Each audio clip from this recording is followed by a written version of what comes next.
আবারও রোগী মৃত্যুকে কেন্দ্র করে ব্যাপক উত্তেজনা ছড়ালো রাজ্যের সরকারি হাসপাতালে। কাঠগড়ায় এবার জলপাইগুড়ি মেডিকেল কলেজের অন্তর্গত সুপার স্পেশালিটি হাসপাতাল। অভিযোগ, চিকিৎসায় চূড়ান্ত গাফিলতির জেরেই প্রাণ হারিয়েছেন এক রোগী। বুধবার রাত্রিবেলায় ওই ঘটনার পর থেকেই তীব্র উত্তেজনা ছড়িয়ে পড়ে হাসপাতাল চত্বরে। মৃতের পরিবারের দাবি, সময় মতো চিকিৎসা না পাওয়ার ফলে এই মর্মান্তিক পরিণতি। রাত্রেই তারা অভিযোগ জানান হাসপাতালের এমএসভিপির কাছে। পাশাপাশি পুলিশ ফাঁড়িতেও লিখিত অভিযোগ দায়ের করা হয়। পরিস্থিতি নিয়ন্ত্রণে আনতে হাসপাতালে মোতায়েন করা হয় অতিরিক্ত নিরাপত্তা। যদিও এই ঘটনাকে নিয়ে হাসপাতাল কর্তৃপক্ষের তরফ থেকে কোনো রকম প্রতিক্রিয়া জানানো হয়নি। ইতিমধ্যেই ঘটনার তদন্ত শুরু করেছে পুলিশ। ঘটনাকে ঘিরে আরও একবার প্রশ্ন উঠল রাজ্যের স্বাস্থ্য ব্যবস্থার উপর।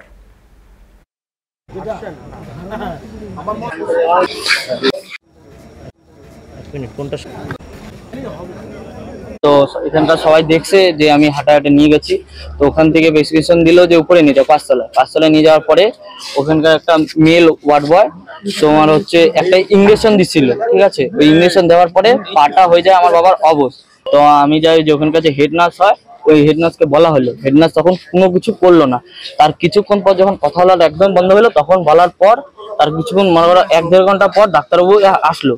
আসার পরে কিছু একটা জিজ্ঞাসা করার পরে অক্সিজেনটা দিল। অক্সিজেন কিছুক্ষণ দেওয়ার পরে বন্ধ হয়ে গেল। তো তার কিছুক্ষণ পর তো শরীর তো শক্ত হয়ে গেছে। এবার আমার বাবা তো মারা গেছে। যে এটা কি হসপিটালের গাফিলতি নাকি কোনো ডাক্তার গাফিলতি করছে, সেই বিষয়ে আমি একটা বিচার চাই, যে এটা আমার সাথে হয়েছে, নেক্সট টাইম জানি আর অন্য কারো কোনো মানুষের সাথে জানি না হয়। হাসপাতালগুলি সম্পূর্ণভাবে জুনিয়র ডাক্তারদের উপর নির্ভর করে চলছে। এখানে যত ডাক্তারের পোস্টিং, আমি বলতে কোনো দ্বিধা নেই, প্রত্যেকটি ওয়ার্ডে তাদের বেশিরভাগ হয় শিলিগুড়িতে অথবা কলকাতায় প্রাইভেট প্র্যাকটিস করেন। তারা 15 দিনে 2 দিনের জন্য অথবা 1 দিনের জন্য এই হসপিটালে আসেন, ওটি করেন, কাজ করেন, চলে যান। আউটডোর ঠিক মতো হয় না। কারা করে আউটডোর আপনারাও জানেন। এটা কিন্তু বারবার বলছি যে যেই ডাক্তারদের পোস্টিং, এত বড় হসপিটাল গভর্নমেন্ট তৈরি করেছেন, কেন্দ্র রাজ্য উভয়ের টাকায় হসপিটাল তৈরি হয়েছে। জলপাইগুড়ির মানুষের আশা আছে যে এই হসপিটাল থেকে ভালো সার্ভিস পাবে, কিন্তু সেই হসপিটালে যত ডাক্তারের পোস্টিং, তারা কেউ এখানে কাজ করেন না। এইটা যদি বন্ধ না হয় তাহলে এই পরিণতি ঘটবে। এটা কি নতুন নাকি? আপনারা তো দেখছেন রেগুলার এই ধরনের ঘটনা ঘটছে। যেই ওয়ার্ডের এই ঘটনা ঘটেছে সেই ওয়ার্ডের এইচওডি কোথায় থাকেন? অর্থোপেডিকে যাওয়ার কথা ছিল, তার এইচওডি কোথায় প্র্যাকটিস করেন আমরা জানি না।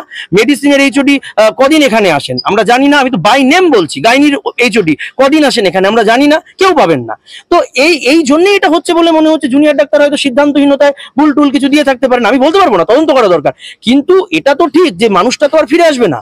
যখন ভুল চিকিৎসার অভিযোগ এসছে, তখন এটার ইম্পার্শিয়াল ইনকোয়ারি হওয়া উচিত এবং দেখবো যে পুলিশ এক্ষেত্রে কি রাজধর্মের পালন করেন।